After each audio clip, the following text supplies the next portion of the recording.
One, two, three.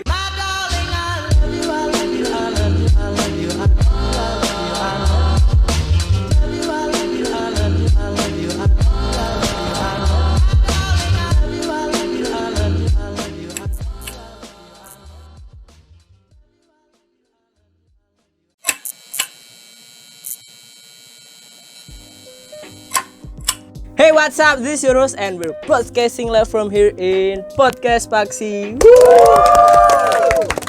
Nah, bertemu lagi denganku, Faik. Setelah sekian lama udah gak bertemu denganku lagi nih. Apa kabar kalian? Semoga baik-baik saja. Nah, kemarin kan kita udah bahas Decom Fair nih, salah satu event di Delaita juga. Nah, kalau sekarang kita membahas lebih detailnya lagi, yaitu sub-eventnya Decom Fair, yaitu debut. Nah, kita udah kedatangan tamu dari perwakilan debut, Mbak Yesa. Mungkin bisa perkenalan dulu. Halo semuanya, namaku Ayesa Margala Putri, biasanya dipanggil Yesa, sebagai panitia si acara dari debut. Wih, keren. Nah, aku mau tanya-tanya nih Mbak tentang debut.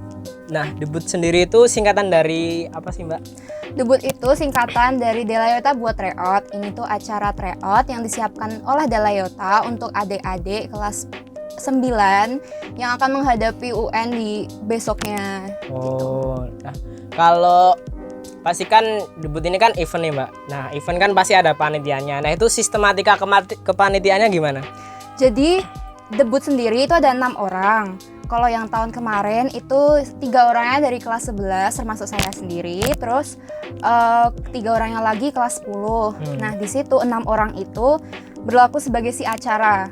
Jadi tidak ada tugas khusus, nanti tugasnya bakal dirapatin lagi ya, kayak misalnya aku ngapain, atau kayak misalnya aku buat rundown, atau nanti ada yang buat job desk seperti itu.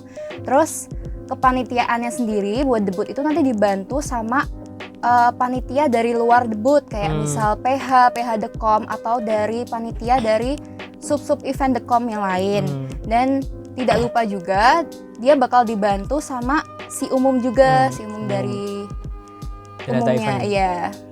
Nah, kalau kan Delaita buat tryout kan pasti tryout ya Pak. Nah, tryout itu kan pasti soal-soal. Nah, kalau soal-soal itu yang buat siapa? Atau panitianya, atau guru, atau siapa Mbak? Kalau khusus buat Delaita, itu soal-soalnya nanti bakal dibuat sama guru-guru Delaita. Karena SMP kan UN-nya ada 4 mata pelajaran kan, matematika, IPA, bahasa Indonesia, sama bahasa Inggris.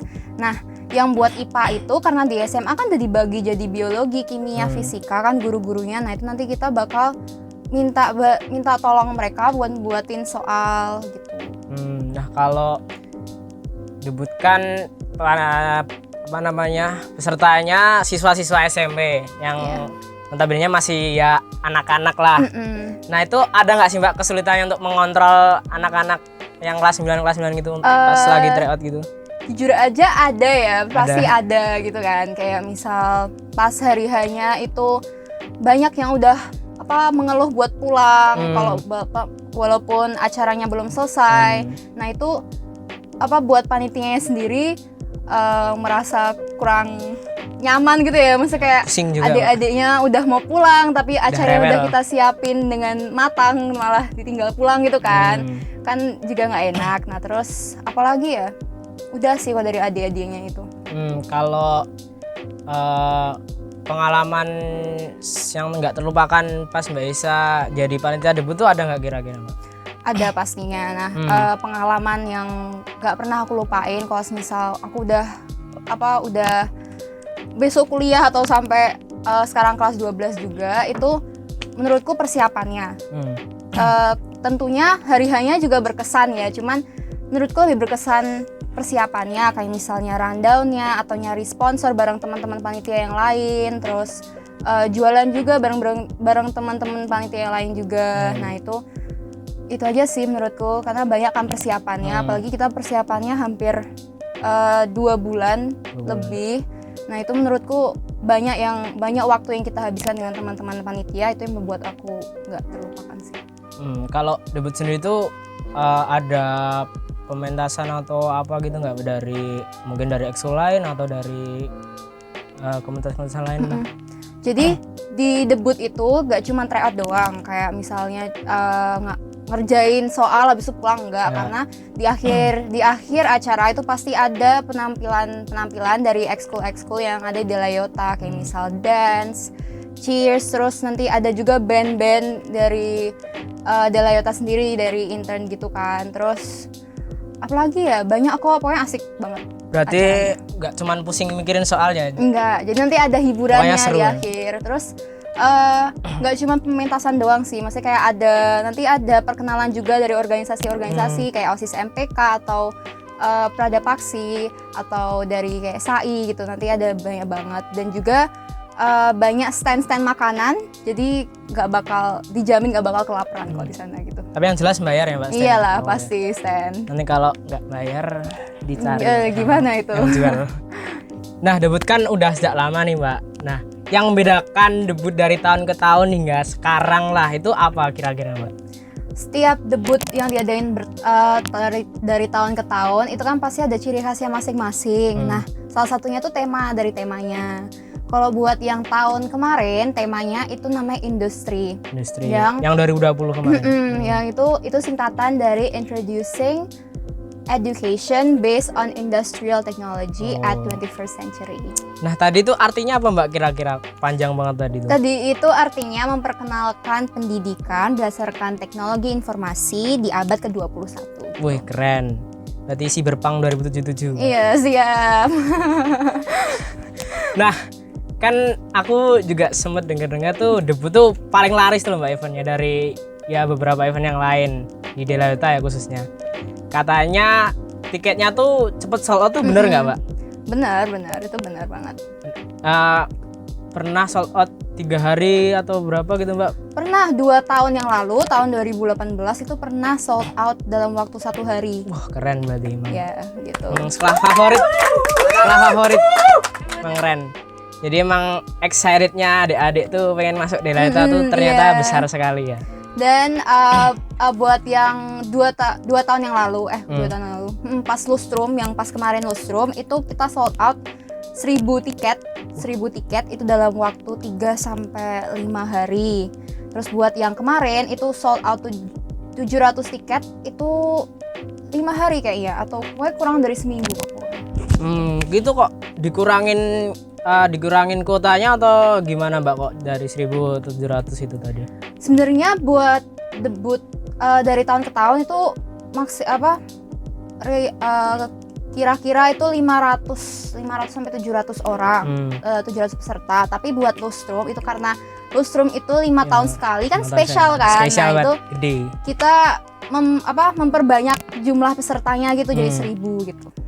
Cuma itu aja sih sebenarnya, cuman karena emang spesial sih Lustrum, jadi berarti emang kapasitasnya emang 500 700-an gitu. Iya, karena kita menyesuaikan kelasnya juga kan, kelasnya di Delayot yang bisa layak dipakai buat mengerjakan soal juga kan gitu. Nah, kan setiap event yang besar tuh pasti ada struggle-nya dan ada tantangan lah pokoknya. Nah, itu kira-kira tantangan terbesar dari panitia debut itu ada nggak sih Mbak? Struggle-nya gitu. Pasti di setiap event pasti ada struggle-nya masing-masing ya. Kalau buat aku sendiri itu karena kita berbanyak, karena panitianya ada banyak orang, khususnya debut sendiri kan ada 6 orang. Nah itu bahkan dalam 6 orang itu aja kita sering terjadi perbedaan pendapat dan susah juga sih dicari solusinya. Cuman itu kurang aku bisa jadiin struggle sih, karena emang kalau dimusyawarahin bareng-bareng itu kan pasti bakal ada solusinya. Jadi buat aku struggle yang aku anggap struggle itu biasanya bisa ada solusinya sih. Jadi pada akhirnya ya nggak jadi struggle juga kan. Kira-kira kalau debut itu membutuhkan banyak biaya atau gimana sih Pak? Iya banyak, lumayan banyak biayanya, dan itu kayak termasuk kan habis ngerjain soal kan biasanya ada acara gitu kan. Nah biasanya kan acaranya entah itu pakai panggung atau nggak usah pakai panggung, cuman kan pasti butuh kayak sound system, terus buat cetak soalnya juga, terus buat fasilitasnya dan juga buat hadiahnya gitu kan. Nah terus itu aja sih menurutku. Tapi hal sekecil itu tuh pasti butuh banyak biaya kan. Nah itu kita carinya ya lewat sponsor, terus jualan kayak misalnya Usda gitu juga. iya usda jualan jus gitu atau jualan bunga gitu. Berarti mandiri ya? Iya mandiri Keren, lah. keren mandiri. Iya. Nah kalau untuk pusing-pusingnya deh Mbak jadi panitia tuh kira-kira ada nggak Mbak? Misal, waduh udah pusing banget lah. Ada pasti, apalagi pas persiapannya kan. Persiapannya kayak misalnya kita harus mikirin hujan apa enggak besok. Apalagi kemarin, yang tahun kemarin itu kan kita ngadainnya pas musim hujan. Itu musim hujan kan, nah itu bingung banget tuh loh. Gimana kalau besok hujan, padahal kan kita udah nyiapin kayak mapping atau gimana. Tapi kan pasti udah kita carikan solusinya kayak gimana. Kayak misalnya buat rundown, 2 rundown, kayak misalnya rundown A, rundown B, habis itu rundown C yang kayak misal gimana. Jadi pasti setiap pusing yang kita rasa itu pasti ada solusinya tuh loh di akhir gitu. Mungkin kalau hujan itu bisa nyewa pawang hujan Mbak. Tapi mungkin agak mahal biasanya. Pernah searching tuh iya. sampai jutaan gitu Mbak. Kalian juga bisa loh dipawangin sendiri, kayak nggak usah ngundang tapi pawang ilmunya gitu. susah. Iya ilmunya susah ya, betul sekali. Nah berarti kan kalau pusing itu kan nggak mungkin Mbak Yesa doang toh? Iya pasti bareng-bareng. Iya, jadi bareng-bareng. kayak kesannya malah seru gitu. Iya, Pusingnya jadi pusing seru gitu. Bisa diinget tuh loh, kayak Bisa misalnya sekarang udah kelas 12 kita bisa cerita kemarin pas jadi panitia itu aduh kita pusing banget gitu loh kayak gitu. Wah nggak kerasa udah kelas 12. Iya. Padahal dulu masih main layangan. Iya main layangan. Oh nggak debut maksudnya jadi. Oh iya main layangan ya. Nah kalau untuk kan denger-denger UN ini kan diganti nih. Mau diganti dengan AKM. Nah itu nanti gimana tuh Mbak? Kira-kira sistematikanya kan data buat tryout kan ngerjain soal tryout untuk menghadapi UN. Sedangkan UN sendiri katanya mau dihapuskan diganti AKM. Nah itu nanti debut bakal tetap ada atau kayak udah bye-bye gitu gimana? Kira-kira. Jadi kan AKM itu kan sistematikanya udah berubah banget kan dari UN yang biasanya. Dan sampai sekarang juga kita belum dapat kepastian juga sih karena AKM juga masih dicoba kan sampai sekarang. Jadi nanti pantengin terus aja Delayota Event. Pantengin terus aja. Nah untuk keuntungan kita ikut debut itu kira-kira ada nggak Mbak? Buat yang siswanya yang kelas 9. Buat pesertanya sendiri itu pasti buat keuntungannya ikut debut tuh ada banyak ya, kayak misalnya dapat soalnya kan juga dibuat sama guru-guru Delayota dan pastinya itu juga berkualitas kan, iya berkualitas banget soalnya. Terus ada pembahasan juga pastinya, nah biasanya pembahasannya itu online tapi kadang juga dibagiin gitu pembahasannya cetakannya gitu kan. Terus ada fasilitasnya, biasanya fasilitasnya dari tahun ke tahun tuh berbeda, cuman pasti memuaskan, tidak mungkin mengecewakan pasti fasilitasnya gitu. Berarti nggak cuman ngerjain doang, pasti juga bakal dijelasin soal ini tuh penyelesaiannya gimana. Dan kalau keuntungan bagi panitia sendiri nih Mbak, kalau tadi kan pesertanya, nah sekarang panitianya, kira-kira ada nggak? Kalau buat panitianya pasti yang paling umum dapat pengalaman ya, karena kan pengalaman ikut panitia itu penting banget, apalagi besok buat kuliah juga itu pasti penting banget. Nah habis itu dapat keluarga baru di Delayota. Tambah relasi juga. Iya tambah relasi juga. Terus kita jadi lebih tahu kayak sistematika ini kayak gimana, kayak misalnya minta sponsor kayak gimana atau ngurus ini kayak gimana gitu. Jadi lebih banyak pengalamannya sih kalau gabung jadi panitia. Kan pengalaman juga guru terbaik. Iya benar sekali, pengalaman guru terbaik. Nah tadi kan aku udah banyak nih tanya-tanyanya. Mungkin kalau Mbak Isa sendiri mau menyampaikan ke penonton atau adik-adik lah, mungkin boleh Mbak. Buat adik-adik kelas 9 atau yang masih SMP itu yang besok akan menghadapi AKM atau entah itu UN. Nah besok kalau misal ada debut jangan lupa ikut karena pasti nggak mengecewakan. Nanti bakal ngerjain soal-soal yang berkualitas, terus bakal ada acara-acara yang menarik juga. Terus buat buat kelas 10 sama 11 yang mau jadi panitia debut, besok ditunggu aja infonya, nanti bakal ada open recruitment. Terus daftar aja langsung, terus nanti bakal ada kelanjutannya gitu. Makasih banget buat Mbak Isa udah bincang-bincang hari ini, seru banget. Dan makasih juga udah datang ke sini Mbak. Oke, sama-sama. Pokoknya makasih banget. Nah, buat teman-teman jangan lupa share podcast ini ke teman-teman yang lainnya dan jangan lupa juga pantengin episode-episode kita yang lainnya. See you in the next episode. Bye. Bye.